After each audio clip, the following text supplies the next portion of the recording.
Waiting on you right now is like burning in a candy shop. Can't get enough of this sweetness. I need to stop. Your sweetness only calling. All right, hold on.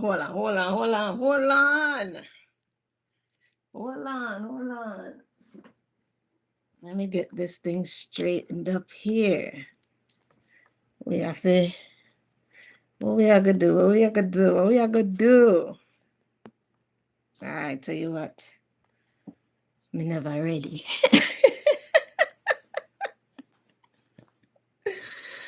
Me never ready.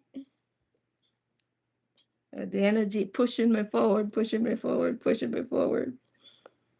So we gonna go forward. Always forward.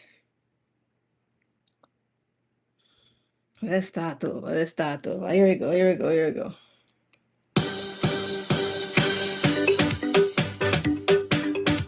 We'll move the shop vibes again. Yeah.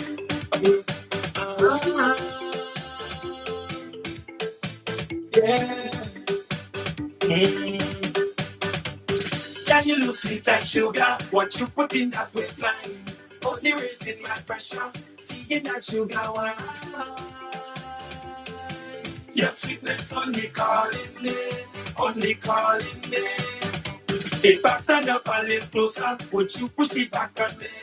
Getting me hyperactive is like a good shamana. Your sweetness only calling me. Now you're gonna give me sugar rush. I never felt this kind of feeling. Sugar rush. You get sugar for me. Now you have me body aching. And me to me shaking. Sugar rush. I only come back your body. Calling me. Come on, girl, walk it. Calling me. I don't think I can last till the morning. Now you have me body aching. And me to me shaking. Sugar rush. Waiting on you right now is like burning in a candy shop. Can't get enough of this sweetness, so tell me I need to stop. Your sweetness only calling me. You're getting under my skin like a feeling of sugar cane. Have me so hyperactive, ain't messing up with my brain. Your sweetness only calling me. Now you're gonna give me sugar rush. I never felt this kind of feeling. Sugar rush. You can sugar like it for me. Now you have my body aching. I'm with me shaking. Sugar rush. I only come back your body. Calling me. Come on, girl, walk it. Calling me. I don't think I can last till the morning. Now you have my body aching. I'm with me shaking. Sugar rush. I only come back your body. Calling me. Come on, girl, walk it. Calling me. I don't think I can last till the morning. Now you have me body aching. I'm with me shaking. Sugar rush.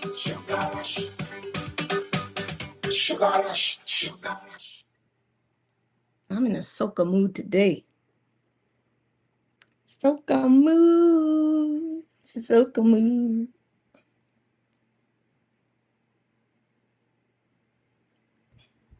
That's another good one. Pick your vibes up.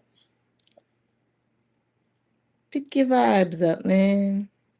No matter what's going on. Pick your vibes up.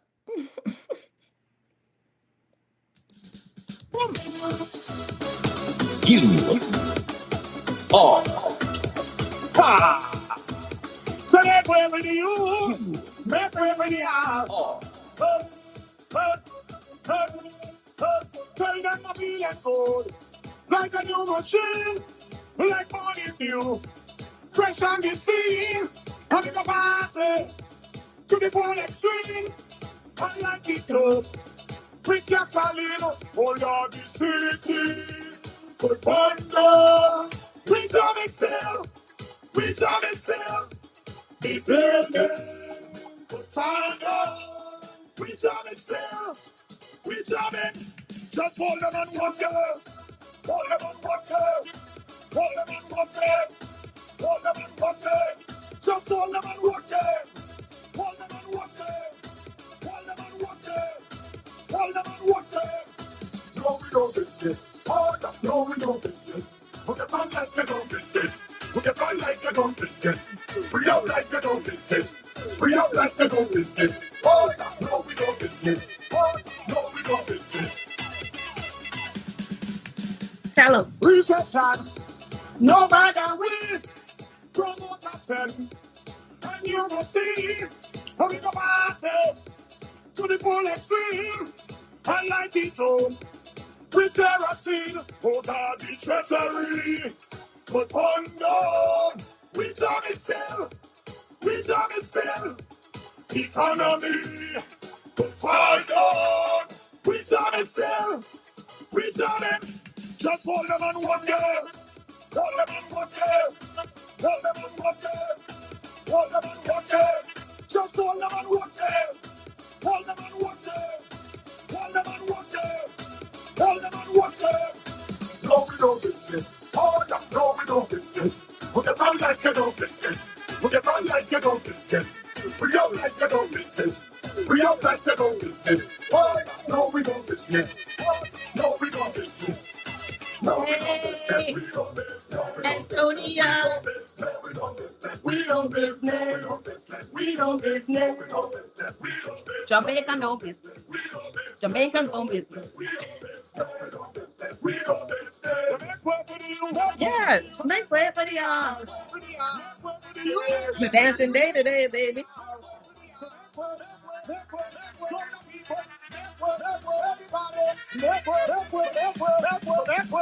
It's security, but one door. We jump it still, we jump it still. He did it, but one door. We jump it still, we jump it. Just hold them on one girl, hold them on one girl, hold them on one girl, hold them on one girl. Just hold them on one girl, hold them on one girl, hold them on one girl, hold them on one girl. No, we don't business. Oh, no, we don't business. Put your tongue like you don't business. Put your tongue like you don't business. Free up like you don't business. Free up like you don't business. Oh, no, we don't business. Oh, no, we don't business.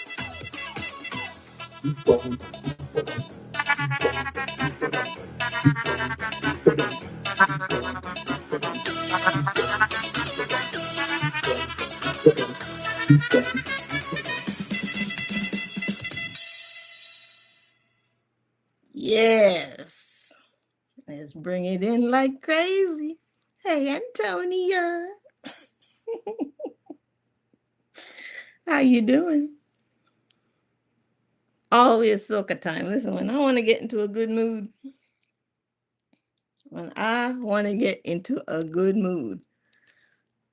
soca is my medicine. You just got to get loose with your body. Get loose with your body when you dance. Enjoy yourself. Don't worry about what people going to think about you as you're dancing. Who cares? You freeing up yourself. Lively up yourself. That's the only part of the song I know. Lively up yourself.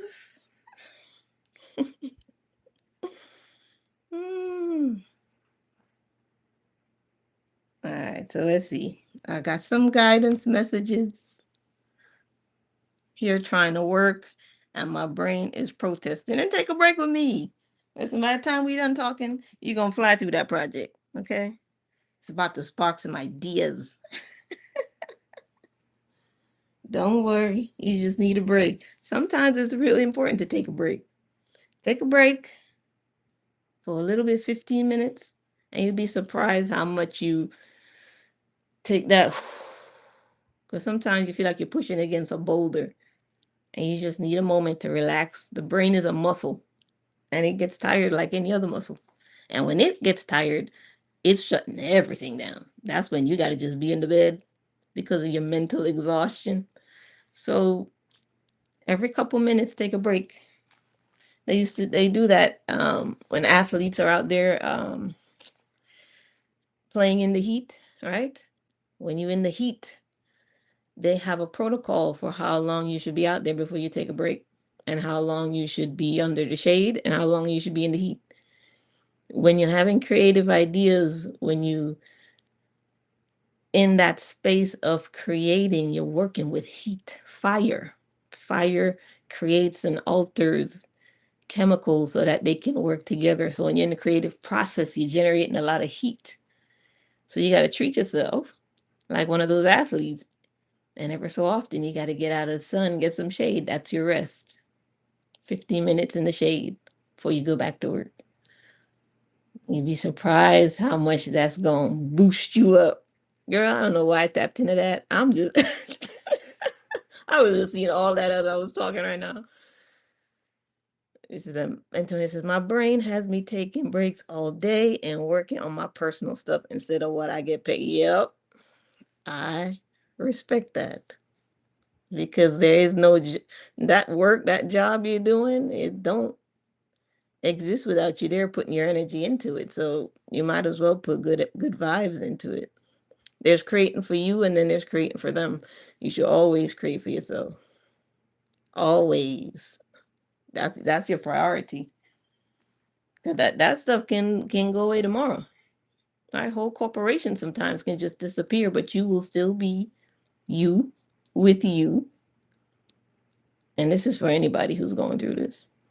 Any institution can fall at any time, especially if it's a business you didn't create for yourself. You don't know how the ones who own those corporations, you don't know what energy and intention they have behind it. So sometimes it seems like it's too big to fail, but nothing's too big to fail. And you have to make sure that anything that fails, you are still you, and your energy wasn't all put into that thing. So whether it's there, whether it's not there, you need to be 100%. Yeah. Somebody's gonna benefit from that, Antonia. And I love that you're doing your 25-day challenge. Antonia is doing 25 days challenging herself to go live every day at around, I think you said 7:30, to just kind of get better at, you know, improving the way she interacts with her audience, gain her confidence. Yeah. Listen, people think this streaming thing is easy because they see a lot of people do it. It's not easy. If you're doing it right, it's not easy, especially when it comes to facing yourself. There's so much about yourself that you face when you have a channel and you want to go live. It can be daunting. I still get nervous every time, but I listen to my music and calm myself. But it can still be nerve-wracking every time to put yourself out there. So I commend you for that challenge, Antonia. And I think you're gonna do a pretty good job on it. All right. All right, let's get into what the guides, some messages from the guys real quick, okay? You're welcome, Antonia. We gotta support each other. And I love that for you, and I can't wait to see how you grow from it. And then that's gonna make a lot of people want to try it, right? When they see how much you've grown from that. Okay. One of the first messages they said to me was that anything that you perceive to have power outside of you, especially if they're moving in a negative pattern, the realization they want us to kind of grasp is that those entities have no power. Power comes from connection through source. So if they really are powerless, the power that we perceive they have is just the power to have us believe that they are powerful. They have no power. You have to be close to source to have creative power. So then I said to my guys, and where are they getting their power from? And they said, you. I said, what? I said, how am I giving non-creative beings power to be destructive? Because remember, when they have power, but they're not close to source, everything they create is going to be destructive. All right? And that's where you have chaos energy comes in. It just becomes destructive because it has no focus. It's just a whole lot of power with no focus. So when I said to my guys, I said, well, how am I giving them power? And they just showed me images, images, images of every time I either had an encounter, a thought, a feeling, and it was negative. It's like what happens is, if you remember, we talked about your auric field and your energy and loose energy. That energy is all around you. Look, think of it like a vapor or an aroma or a scent. And what happens is, for everything and every time we choose to be negative, there's a burst of that energy that has a color and a fragrance. And they're like sharks in the water. They can tell when negative energy is permeating from somebody. It's like, to us, it would smell like stench, but to them, it smells sweet. So that's why sometimes when we're like, how in Jamaica, we say, how these crosses find me, how this bad luck finds you. All the stuff that starts going wrong. You might feel, some people feel like they cursed. When that stuff starts finding you, you're giving off an energy that's attracting them. So now you have to sit and reflect and think, okay, where are my thoughts going? Have I been in an energy of positivity towards myself? Right? You start to do some self-reflection, because for every one of us that has this negative energy, they pull it up, because remember, they can't create. So they pull this energy together, and that becomes this source of power that they use. But if there's no energy there, they can't create anything, because you have to go back to the source to become creative. So if we're seeing an increase in negativity in any part of society, we are feeding it as the individuals, because without us feeding it, they have no power. The power they have is the illusion. That's why some people always refer to this stuff like they're magicians, because the only power they have is the power of illusion, where they have you veiled from the reality that you have an energy they need. And the more they can direct your thoughts and your words to feeding it, they will always be perceived as powerful. But with that knowing and making the adjustments you need to make to stay positive in your thoughts and in your words and in your expression and in your acknowledgement of yourself, the less they have to work with. And then it's as if they just disappear. Right? That's how they get removed, is that they do not ever have a host. So my guys was just telling me, if you don't want to feed that system anymore, just don't be a host for the energy. So just be more aware of our thought patterns, that it reflects the energy that we want to create. Okay. True. Hey, Antonio, it's just me and you right now. That's all right. I don't mind. but but if you get ideas, keep working on your stuff. Okay. All right. This new world we're moving in. Right now, it might feel like we're in a bit of a limbo space. Like it's taking a while for things to be grounded, right? My guys are saying that the next world we're going to be a part of is a world that's going to be run on instinct. Okay. This world is going to be run on instinct. So that means there's a lot of things that they've created that can fool our senses into believing it's real. If you truly know the extent of AI and what they can do with it, it would make you question reality. You see what I'm saying? And It's like, did you know that even when you see commercials on TV, that some of these commercials are not even real people? AI. And then you ask yourself, how long have you been listening to AI tell you to probably buy a product and there was no real person behind this thing? So I'm telling you, as we get deeper and deeper into technology, especially without the grounding of universal law, understanding that this is a powerful tool, but because it's powerful, it needs boundaries. And if we don't put any boundaries on it, even though we're not using it for a negative thing, other people can.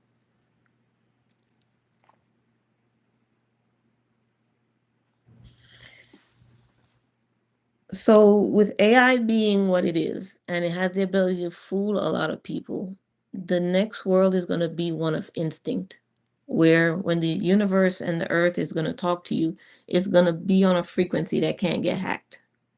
Okay? And that instinct is the first Wi-Fi between us and the planet and the cosmos. All right? We have a connection and a source and a Wi-Fi that is a direct plug-in. It has no third party. It has no server. None of that stuff. Is a direct communication, and that always comes through instinct. So that's why the more you spend time in nature, the more you reconnect with your instinct, and then the more the universe can talk to you and through you. Because there might be a time where they really try to use the AI to distort your reality. And you have to make sure you have really good instincts to know how to move. You know what I'm saying? And it's nothing scary and it's nothing to panic about, but I'm just saying, because I'm going to tell you how I look at these beings. These beings feel like, okay, imagine if you got picked up with 100 people from Earth and you got taken to a planet where there are beings there who are of a very early state in their advancement, early stages. And because of what you have, your phone, your clothes, a knife, a lighter, they think you're gods because you have these amazing things. But to you, it's just a pair of glasses. It's just, a pen. It's just a lighter. But to them, it's alchemy. It's magic. You see? And then they want to serve you and then they want to worship you, but they don't realize that you're just in a different state of advancing than they are, but you're not gods. That's what the energy on this planet has been. It's like it's your older brother or older sister that just gets pleasure from just ruining your life. Have you ever had a sibling or you had that peer uh friendship growing up where the person got pleasure from annoying you? That's what this is like. So that's why a lot of times you'll hear the information say they're not evil, but they're just in a state of that you play around too much and now it's going too far. Okay. That's how I look at the energy. I don't look at it like something evil or wicked. Because when you remember who you are, you remember that they have no power. So that's why for them it's like they're just playing. And then in our forgetfulness, it feels like the worst thing. But once you remember, you'll just realize they have no power and you just move differently. So connect to your instincts because it's going to be important to move in this next phase. Yeah, Antonia says my favorite place is nature. Yep, me too. All right, let's go on. Oh Lord, I've been talking for 24 minutes. All right. Let's go. So the last time we left off with the cosmic colonizers. Okay. We talked about this energy of colonization that is not just something from Earth. This must be a cosmic force. Colonization is not accidental. It's a strategy. And we talked about the strategies and all the ways it played out. So now, I'm going to take my glasses off of this because it's too close. We left off with, oh Lord Jesus, I lost the damn spot. Okay, hold on.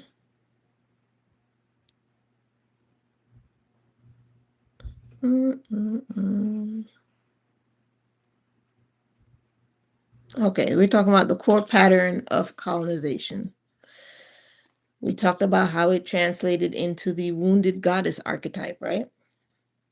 It says the wounding of the goddess is not about her destruction, for she is indestructible. It is about cutting humanity off from her flow. The colonizers, knowingly or not, reenacted this mythic pattern by dismembering and scattering the people, fragmenting memory, by silencing and banning ritual and killing the knowledge keepers, and by occupying and imposing false grids over her body. So they came in, they separated Earth from her people through trauma, they silenced the rituals and banned the language, and then they occupied the sacred spaces. And when they created industry, now they had our energy feeding the industrial system, which is a false grid, because what our energy should be feeding is the earth itself. So that's what they mean when they say a false grid, is where your energy should have gone. Instead, where is it being rerouted to? Right? Because that's the false grid. And now you can see why over time humans have gotten sicker. They're dying younger. Mental illness is at a high because all of our energy is going into a system that gives nothing back. That's like when you're a beekeeper and the bees make the honey for themselves and for their next generations. And then you're the beekeeper that you keep too much. So now these bees are constantly overworking. And the quality of the honey decreases. The colony starts to die off because you're taking more than you need. That's how the bee loses its health. That's the same thing with us. When we feed into a system that's not natural, we lose our health because we're overworking and it's giving nothing back. So listen, if you ever need to be in a workplace, make sure it's a work environment, people, job that feeds back into you.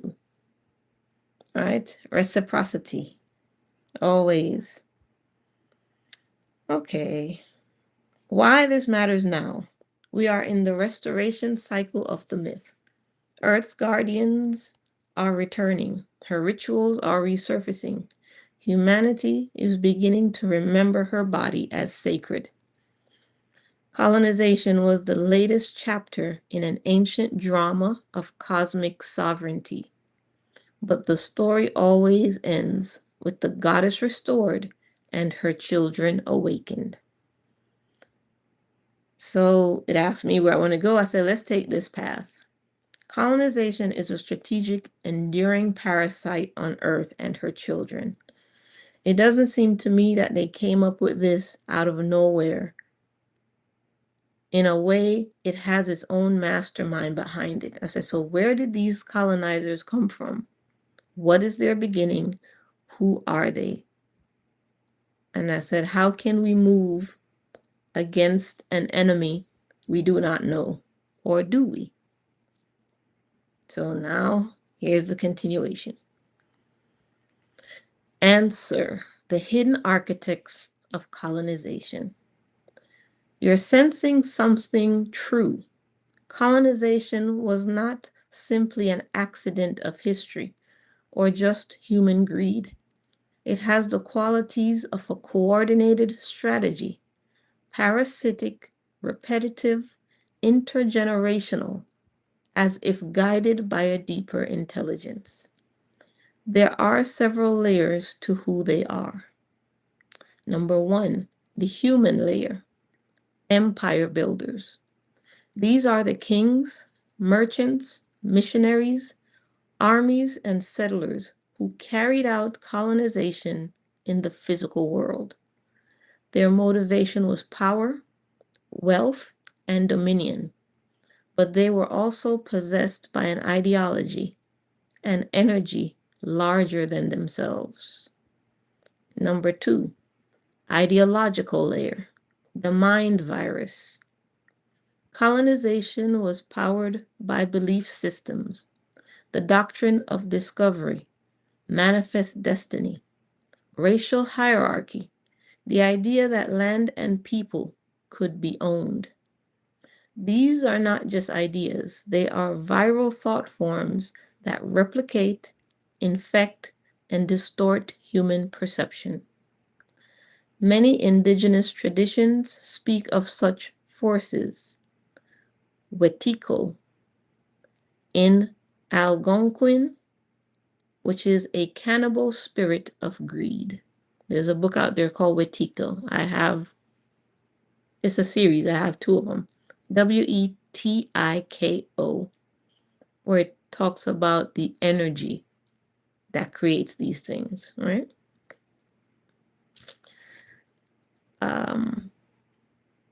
The Archons in Gnosticism are parasitic beings that feed on ignorance, or Maya's shadow in Hindu cosmology.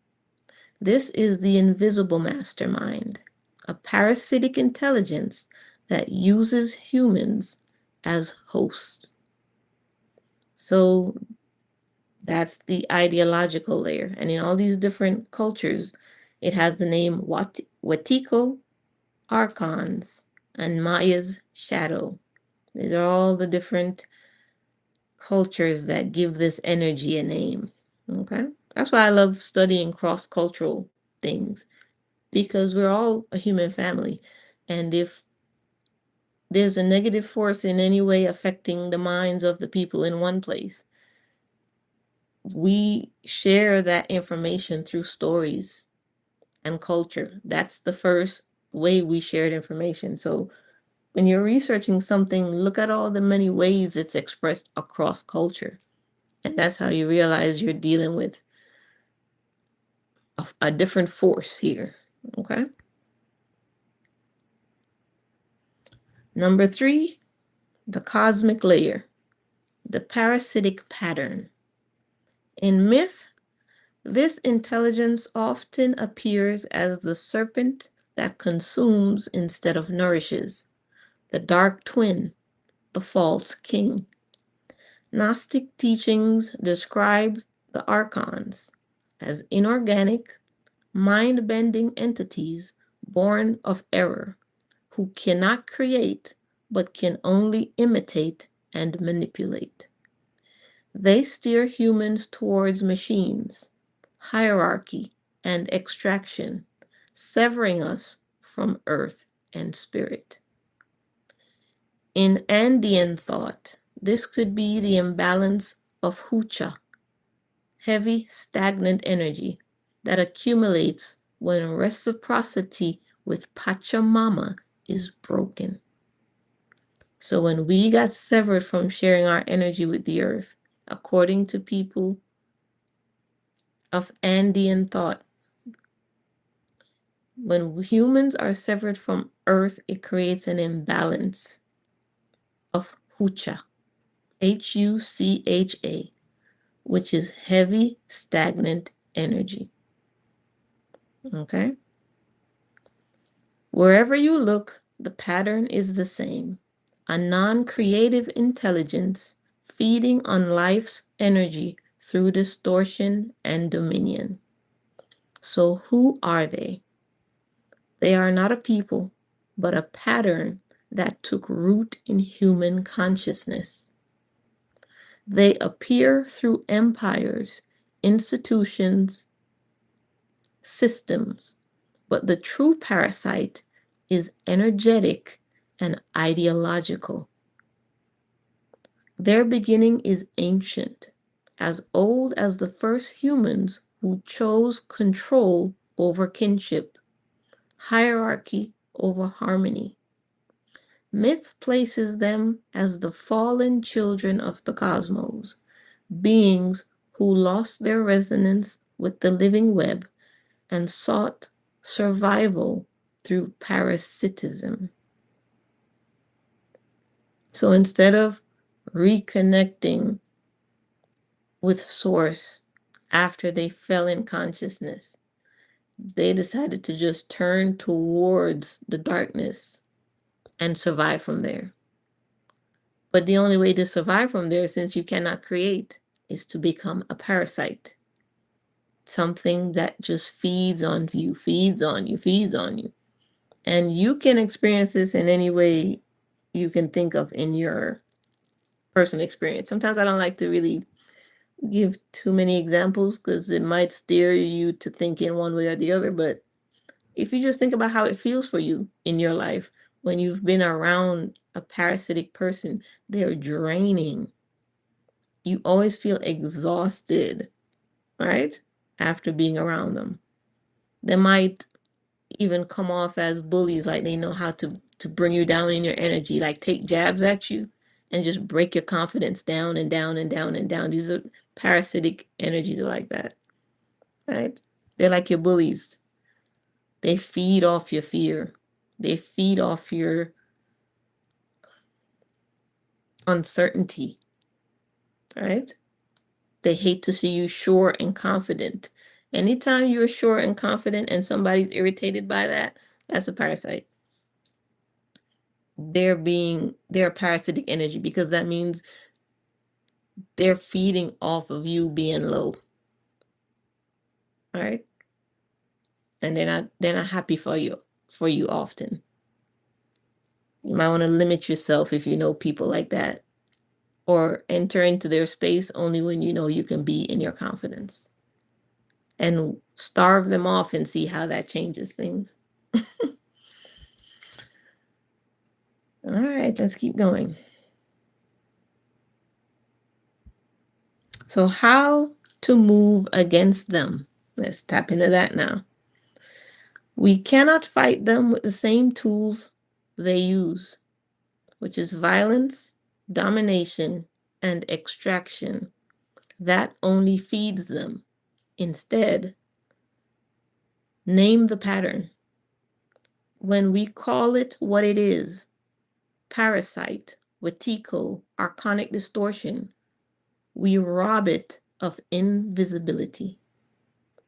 It thrives in the shadows. Awareness is resistance.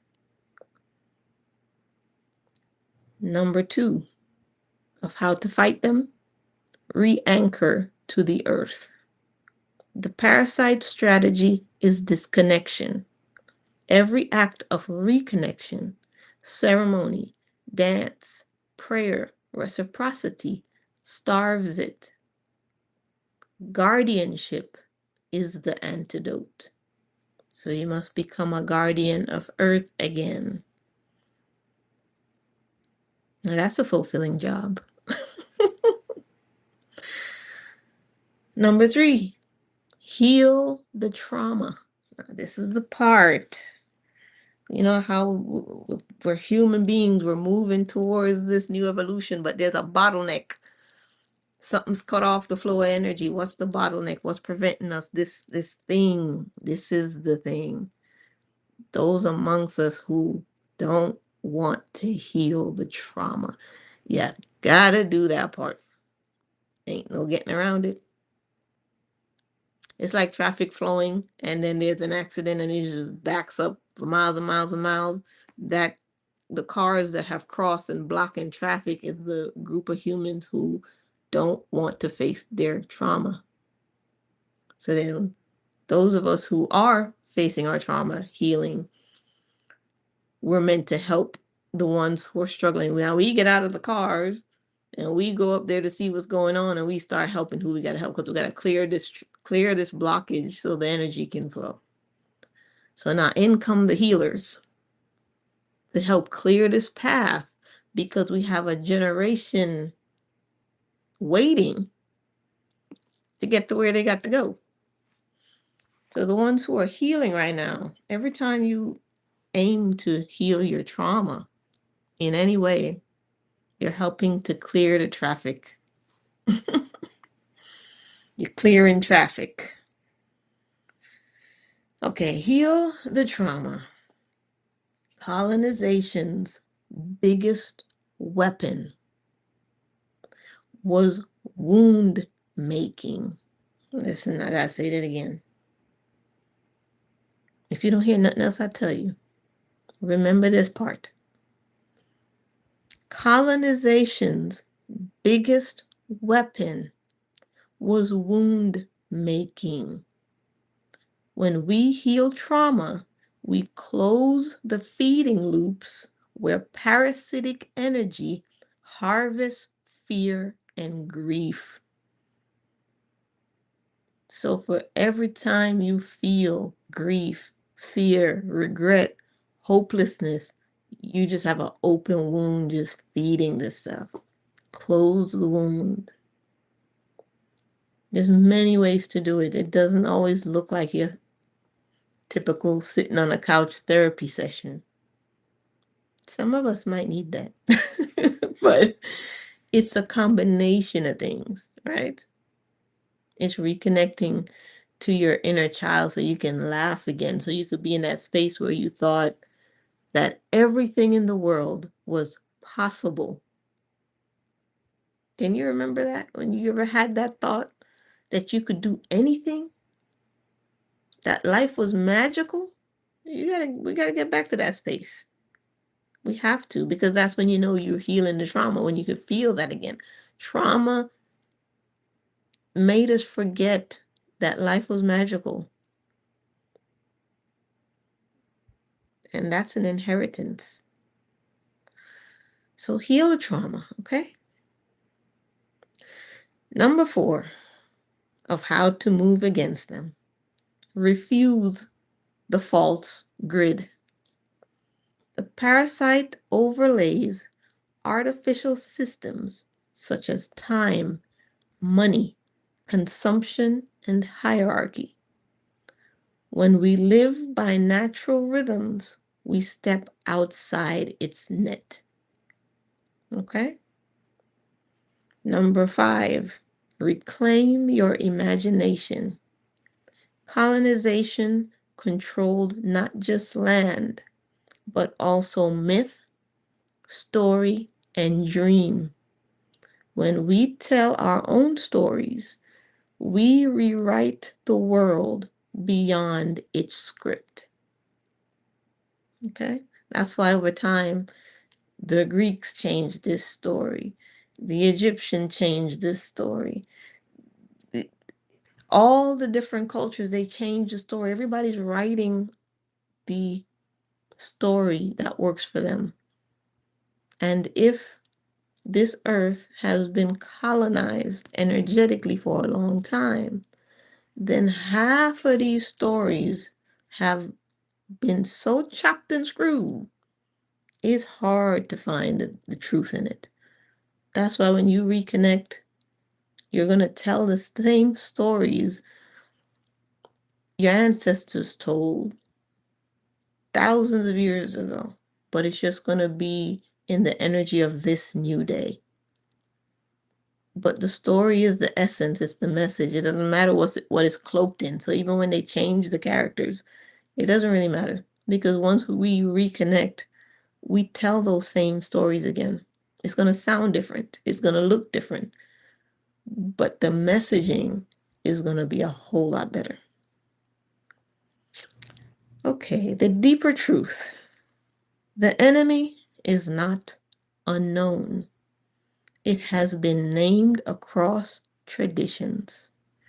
Archons, Wetiko, the false king, the shadow twin. It is ancient, but it is not invisible. It's not invincible. Its only power lies in severing us from earth and from each other. To move against it is not to wage war, but to remember ourselves into the earth's nervous system again. The parasite cannot survive when the web is whole.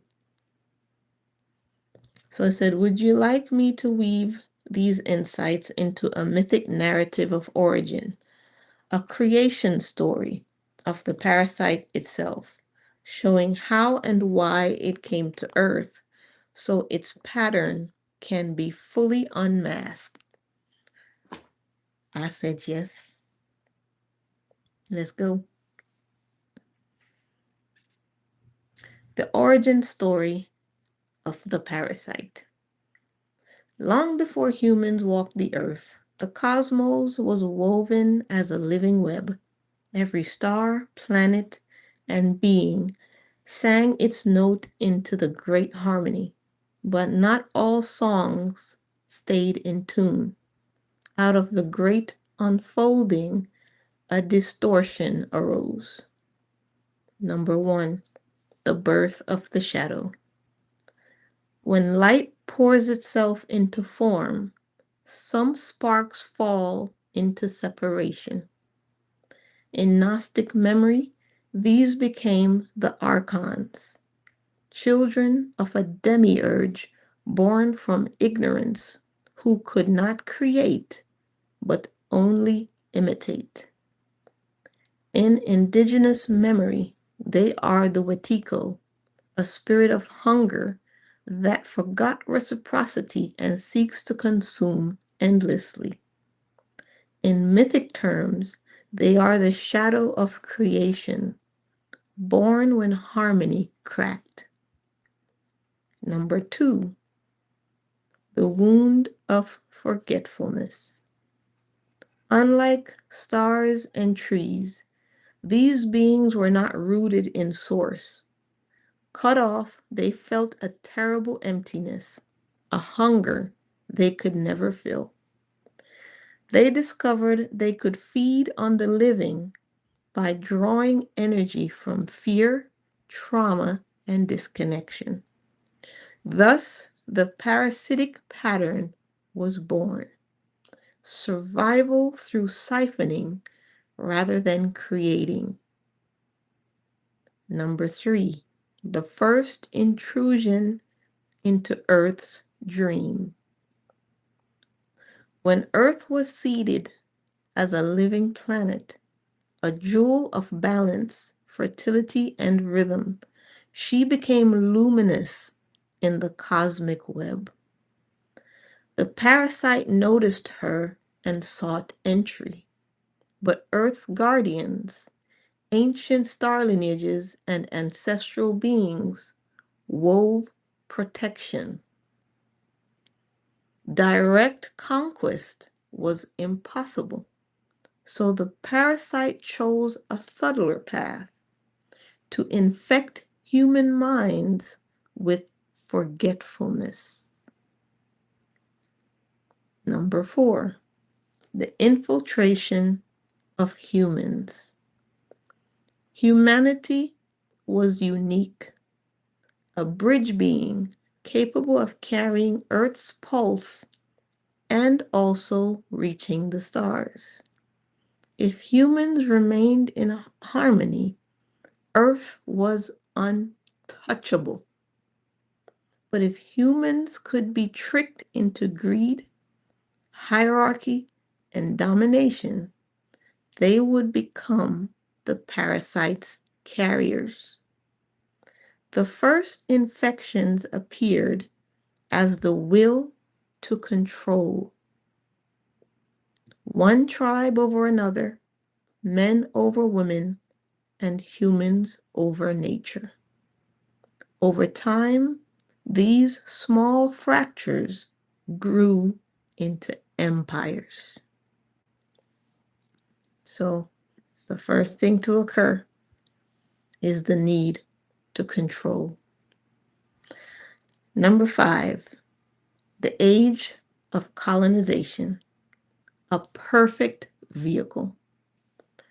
Colonization was the parasite's masterpiece, an ideology that justified conquest, slavery, and extraction as divine destiny.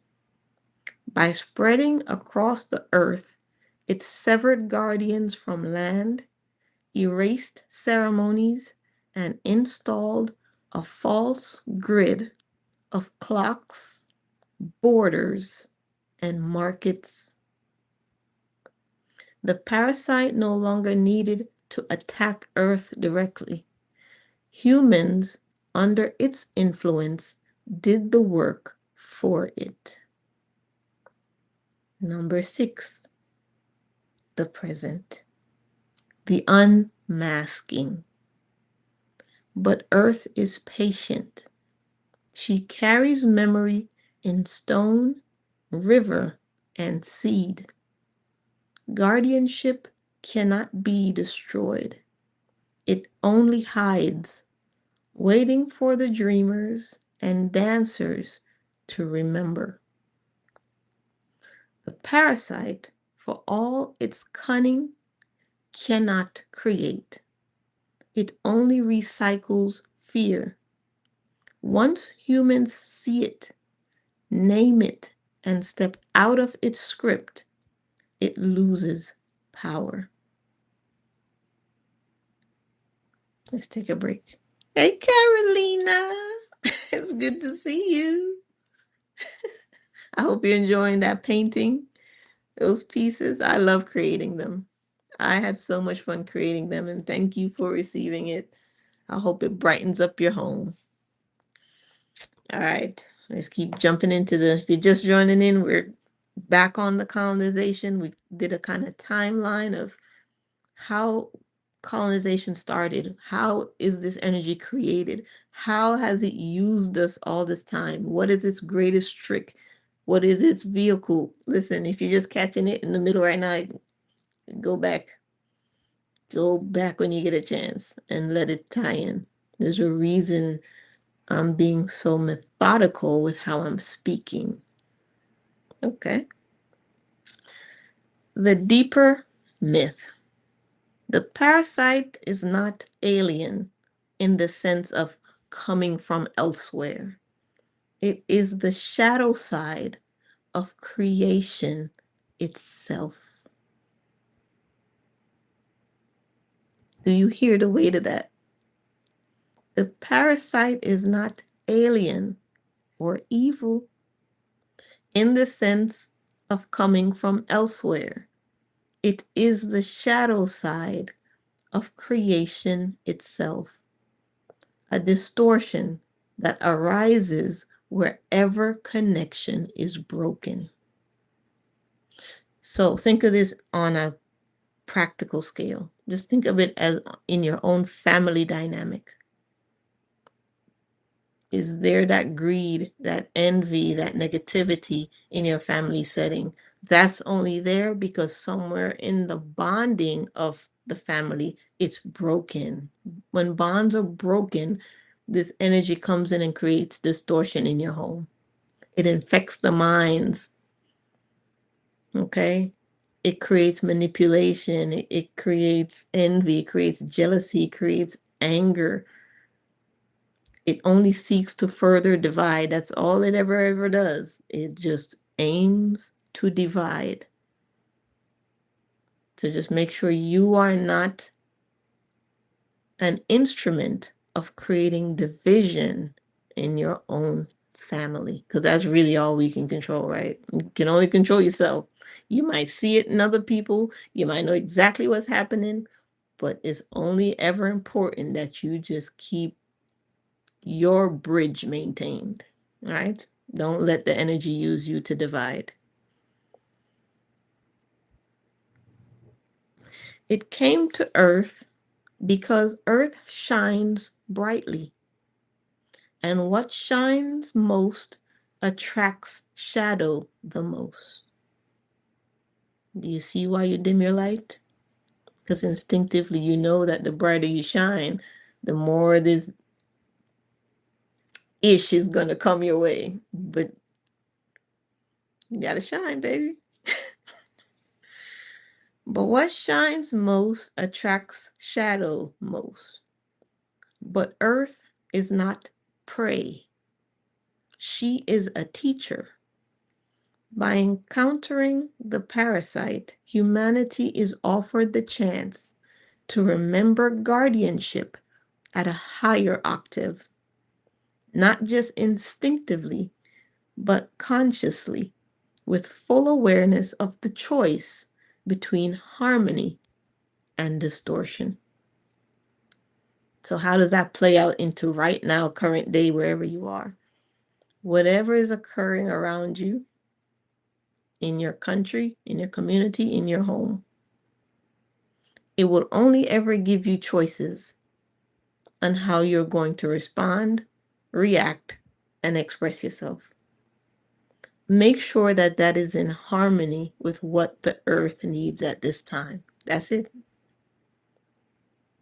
Don't be a part of the distortion. And by choosing that, that's how you get your memories back. That's how you remember what you forgot, because now you're going to align with source and everything is going to come back to you. And that's when you step into your power.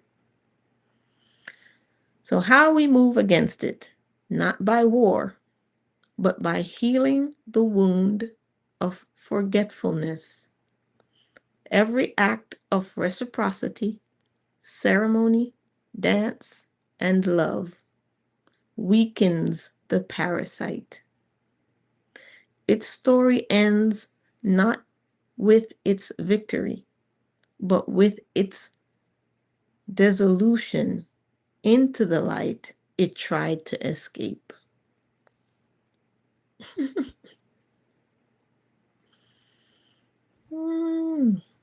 How long have I been going? 56. Okay, let me see what I asked it next.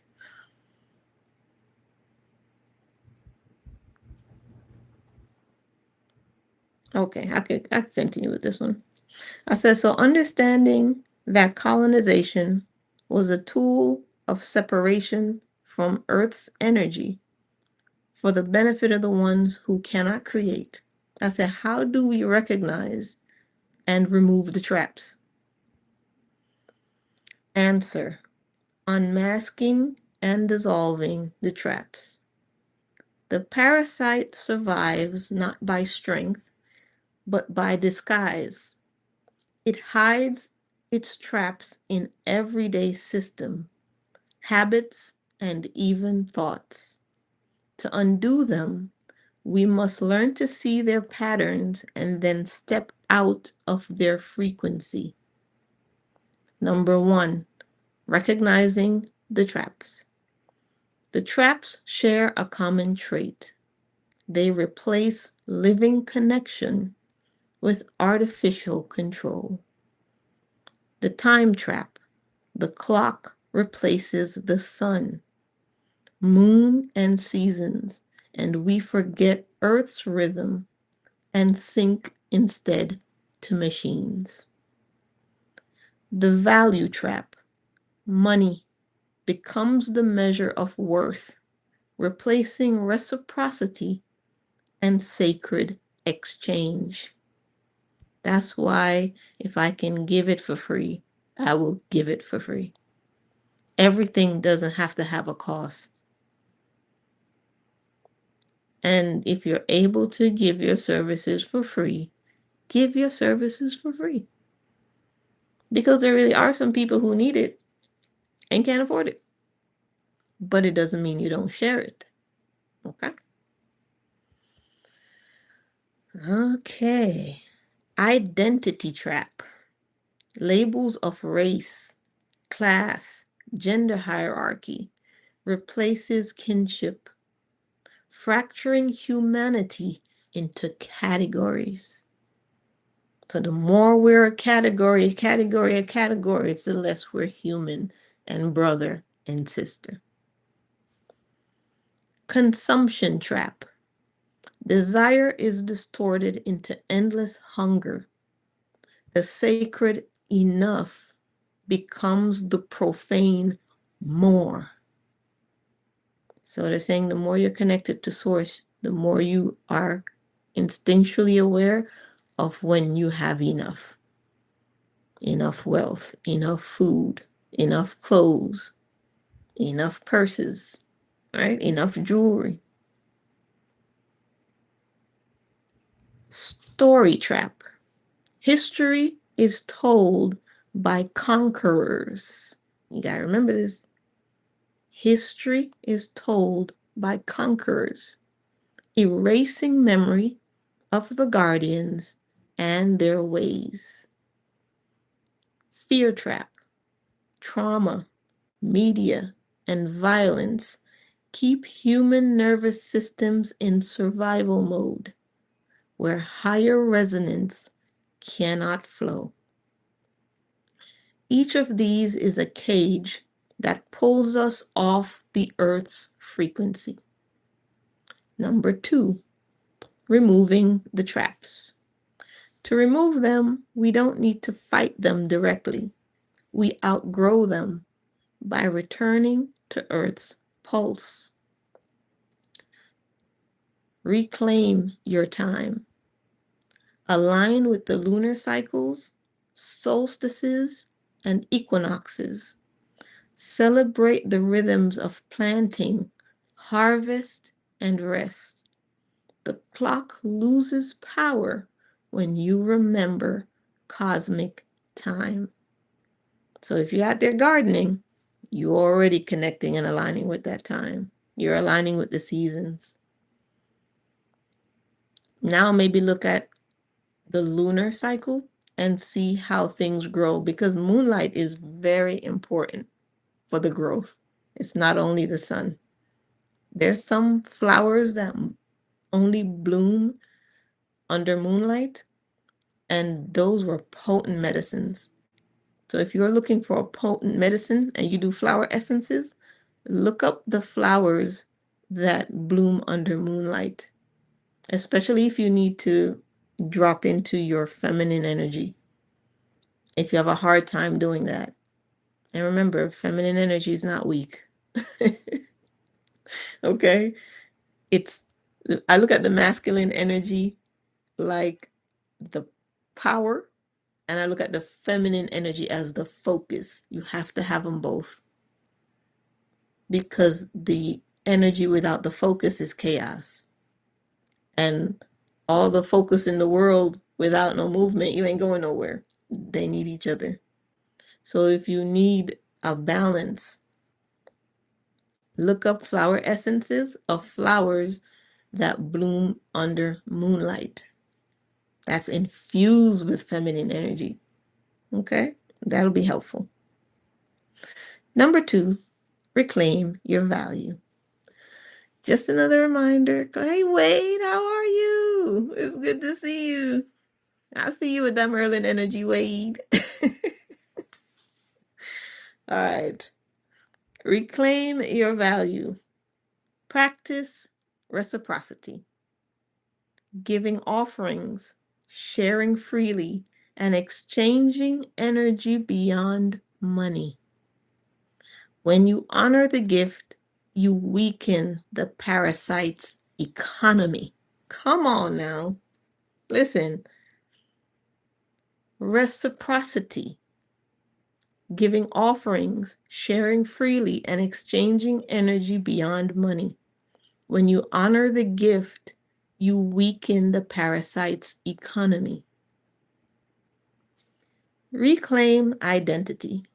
See yourself as kin, child of earth, descendant of stars, relative to all beings. This dissolves the division the parasite thrives on. Reclaim your desire. Slow down consumption. Reconnect with craft, food, and song. When desire is rooted in joy instead of hunger, the parasite starves. Reclaim your story. Learn the suppressed histories. Keep alive the myths. Listen to the ancestral voices. The true story acts like medicine. Reclaim the nervous system. Breathe, drum, dance, and meditate. Calm the body's survival patterns so Earth's energy can flow again. Number 3, the practice of reconnection. The simplest medicine is ritual, not as religion, but as conscious acts of remembering. Pour water to the ground and say thanks. Dance barefoot to sync heartbeat with earth. Sing at dawn or dusk with when the veil is thinnest. That's why you always hear birds. 2 times of the day you'll hear birds the loudest. It's in the morning and right before it becomes night. Because they understand that the veil is the thinnest at that point. And when they sing, they're singing not just for beings on earth. When the veil is thin, that sound goes throughout the cosmos. That's why a lot of dances and ceremonies happen right as the sun's going down and right as the sun was coming up. You're sending your energy and reconnecting not just with earth, but to the cosmos. Gather in a circle, even small ones, to share truth without hierarchy. These are not small acts. They are the very things colonization tried to erase, which means they are exactly where the power lies. The deeper truth: the parasite does not live in earth. It lives in forgetfulness. Every time you remember that earth is alive, that you are kin, that reciprocity is the law, another thread of the false web unravels. The traps are undone not by fighting the parasite, but by refusing to feed it. When you align with Earth's energy, you become ungovernable by its illusions. Okay, I'm going to leave it right there. I think there'll be a part 3 and then that'll be it. This is the question I'm going to ask for the part 3. I said there are entire peoples and civilizations that have been colonized based on race and ethnic identities. They suffer greatly, more so than other races who have not experienced colonization. So I said, how do we get them to understand the magnitude of this? And that in the end, this affects them too. I said, speak as the great mother, reminding the ones who forgot, or the ones choosing not to remember. So that one was really good. I think after that, we can close out this colonization series. But it's important to know how it moves, how it affects you, and that you have the power to end that distorted reality simply by not feeding it. And the more of us who choose to not feed it, the more we're going to just clear this negativity off this planet, right? Because I'm never going to go meet the guy that starts the wars and gives the orders. We're never going to go face to face with those people to try to convince them that it's a bad idea.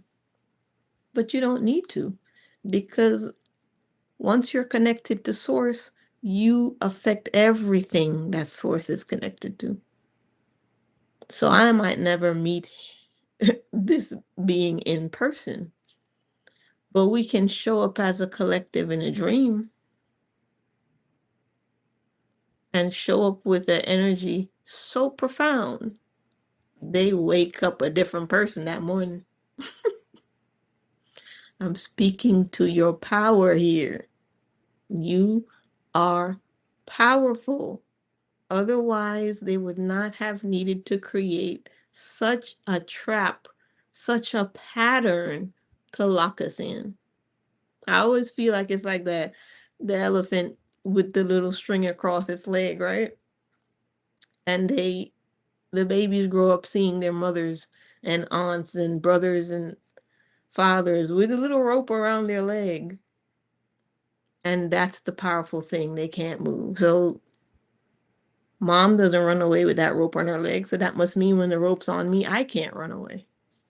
Until somebody tests that theory, or until they see other elephants free walking in the wild. And then a new reality dawns. Like, wait, what? I'm more powerful than this little thing on my leg? Yeah, you always have been. I watched this movie the other day named Alice. It's starring, who was in it? Kiki Palmer. I don't know if you heard about this movie. It's where I think it was in the 70s. There was still a whole family of people who were enslaved in Georgia, and they had no idea that slavery was over. So it tells the story of this girl named Alice who runs away and leaves this plantation, and then she runs and runs and runs, and she runs out into the street, and her reality is flipped upside down because she sees a vehicle for the first time. Right? So they were living in this very backwards way and didn't even know that around them everything was evolving and building up until she fainted, and she was picked up. I'm not going to give the whole thing away, but eventually she reads all these books. She realizes the truth that she was denied. All right. She comes up with a plan. She goes back to the plantation to free everybody. All right. Now aware, the first thing she did was she picked up books. She read, she looked at the women who were profound for the revolution of the time. And she studied and she studied and she came up with a plan to go back. And she went back to that plantation and she went back to that massa and she had that gun on both his kneecaps and she was confronting him with the lie she's been told this whole time. And you know what he said to her? I never told you you couldn't leave.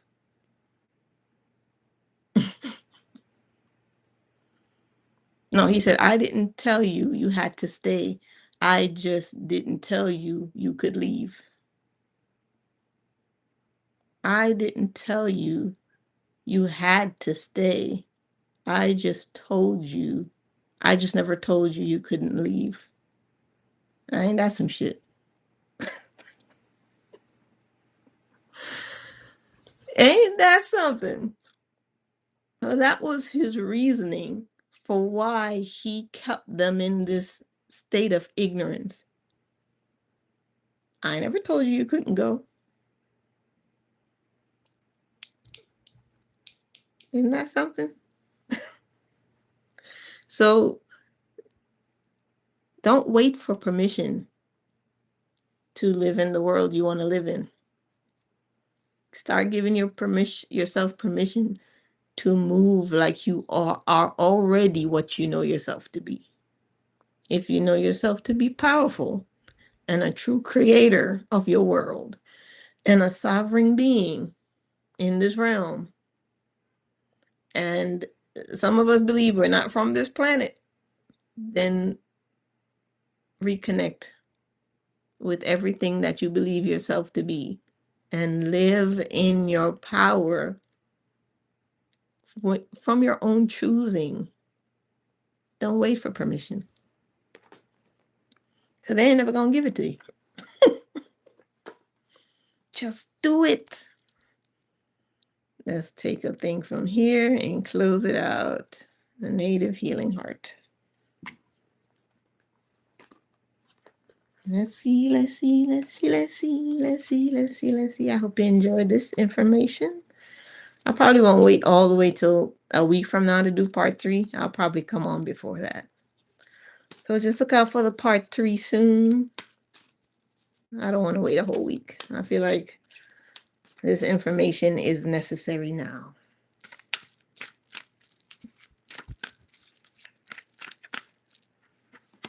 Okay. Come on. Bring it in. Are we talking about that focus? Focus. Self. Focus. All right. Let's see what it says. 23. Says here, say yes. Honor your needs and consensual relationship. The self-focused mandala relates to the gift of self-love and self-nourishment. You are being guided to bring your focus to yourself as you are embarking on an incredible adventure where you will encounter new levels of self.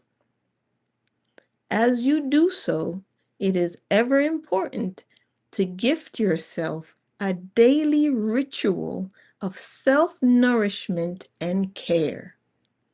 Reassess what your soul needs to become the beautiful flower you are. As you notice old ways of being fall away, take time to rediscover and nurture new aspects of yourself that are quickly becoming your advanced human form. Love them, embrace them as you would another. On another level, this self-focused mandala speaks of consent. Allow yourself to be loved by another. Allow yourself to be seen. Allow the unbridled passion within a relationship without the restrictions of times past. Woo! Come on now. Passion. Bring out your passion, baby. All right. Let's get serious. Let's focus. Self-focused meditation. All right. This is a meditation you can do. It says this mandala brings self-focus, motivation, and movement to all that makes your heart sing. Gift yourself an open-eyed meditation by creating a daily ritual whereby you offer yourself quality time doing the very things you are passionate about. You may wish to begin each day by greeting your soul and asking, "How may I serve you?" Go for regular walks in nature, write down your heart's desires, lie out on the grass, and breathe the landscape in, taking your self-focused mandala with you as you undertake your self-care rituals. As you undertake, your self-care rituals will anchor their energy.